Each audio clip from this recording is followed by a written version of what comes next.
অজু করার সময় অজুর পানি যখন মুখে লাগাবেন একটি দোয়া পড়বেন, আপনার চেহারা নূরের মতো উজ্জ্বল হয়ে যাবে ইনশাআল্লাহ। আপনার চেহারা নূরের মতো উজ্জ্বল হয়ে যাবে।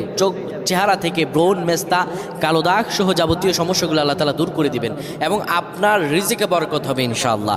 আপনার দোয়াগুলো কবুল হয়ে যাবে। অনেকের চেহারা সুন্দর কিন্তু তাকাতে ইচ্ছে করে না, মনে হয় চেহারায় নুন নাই, কিন্তু অনেকের চেহারাই কালো কিন্তু দেখতেও ভালো লাগে। যেমন এই যে বেলাল হাবশি, চেহারা দিকে তাকালেই শান্তির সুবাতাস বয়ে আসতো। সাহাবীরা যার চেহারা দেখে অনেক প্রশংসিত করিয়েছিল এবং যার কলব স্বচ্ছ ছিল। প্রিয় ভাইরা আমার, অজু যখন আপনি করবেন, অজুর পানিতে যখন আপনার চেহারা ভিজাবেন, তখন অজুর পানিতে আপনি এই দোয়াটা 3 বার পরে, দুরূদ শরীফ 3 বার পরে ফু দিবেন। দোয়াটি হলো আল্লাহু নূরুস সামাওয়াতি ওয়াল আরদ, আল্লাহু নূরুস সামাওয়াতি ওয়াল আরদ। পানিগুলো নিয়ে সেই পানির মধ্যে আপনি ফু দিয়ে চেহারার মধ্যে লাগাবেন। আমার আল্লাহ রাব্বুল আলামিন